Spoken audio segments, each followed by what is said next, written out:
The officer stormed into the cafe without hesitation, scanning the room like a hunter who had already chosen his prey. His eyes locked on a black woman sitting by the window, typing on her laptop with quiet grace. Without asking a single question, he strode forward, his hand already reaching for his cuffs. "Ma'am, you're coming with me," he barked. The woman, Keisha Brown, elegantly dressed, her dark hair perfectly framing her calm face, looked up with the poise of someone who knew her worth. She folded her hands slowly and asked almost serenely, "What exactly am I being charged with?" "Suspicion of theft?" he shot back. "A woman stole a car earlier. Black coat, mid-30s. That's you." But he hadn't checked her ID. He hadn't asked her name. He hadn't even noticed the white woman in the corner. Same coat, closer in age, fitting the description more closely. No, he saw a black woman, and that was enough. The cuffs clicked shut around Keisha's wrists. As he marched her toward the door, the room grew tense. Phones went up. People whispered. Some shouted, "She didn't do anything." Keisha's eyes stayed steady. "You'll regret this," she said, her voice level as stone. The officer sneered. "Yeah, what? You gonna sue me?" Keisha tilted her head, her words cutting like glass. "Cool. My husband works at Internal Affairs. They might want to hear about this." He smirked.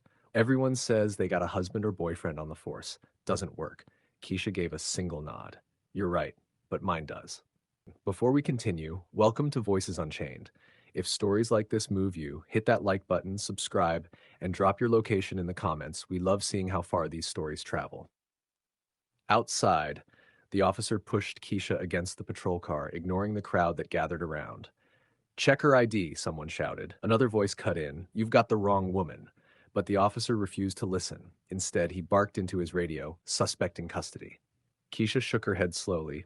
"You have one last chance to check my ID before this goes too far." He ignored her.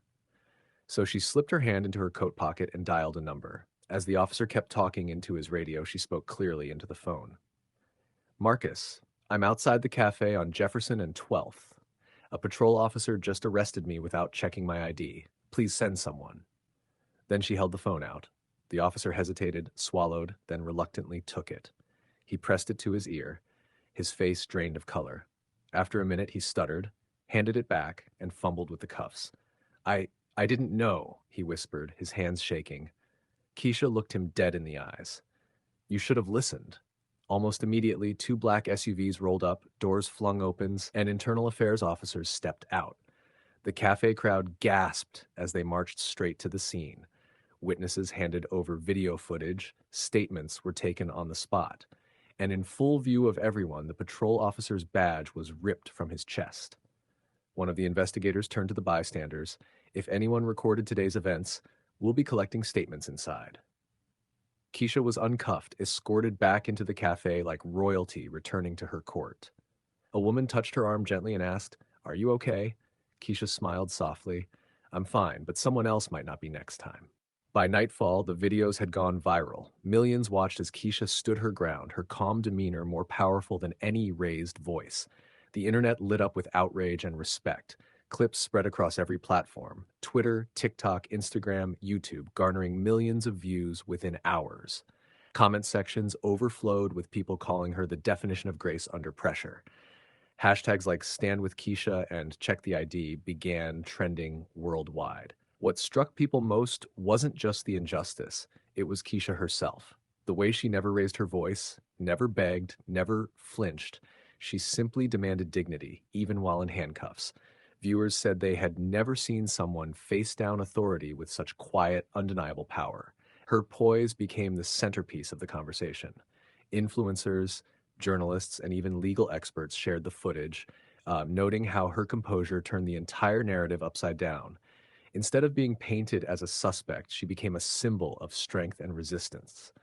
The outrage deepened days later when police confirmed that the actual car thief was a white woman, later apprehended near where the vehicle had been abandoned. Social media exploded again. People pointed out how the officer had ignored a nearly identical white woman in the cafe, but went straight for Keisha. Comments poured in, so she was profiled for nothing. This is exactly why training and accountability are needed. Memes, editorials, and think pieces followed, not just about the arrest, but about the larger issue of racial profiling. The story became more than an isolated incident. It became a movement with Keisha at its center. The very next day, her husband, Marcus Brown, Deputy Director of Internal Affairs, released a formal statement. The officer had been suspended pending investigation. Keisha addressed the press herself, her voice carrying both strength and grace. This isn't about revenge, it's about responsibility. I'm not pressing charges. What I'm asking for is training, real accountability, to end racial profiling and prejudice. Because this isn't just about me, it's about all of us. That same week, Keisha founded a nonprofit dedicated to fighting racial injustice in policing. Her story wasn't one of bitterness, but of purpose. She turned humiliation into empowerment, injustice into change. And the officer who had once cuffed her, his name was now attached to the very thing he thought would never catch up with him: accountability. Never underestimate the quiet strength of the people you mistreat, because the one you choose to handcuff today may be the one holding the key to your future tomorrow. If this story moved you, make sure you hit that like button and subscribe for more powerful true stories. And don't forget, tell us where you're watching from in the comments. Your voice matters, and together, these stories travel farther than hate ever could.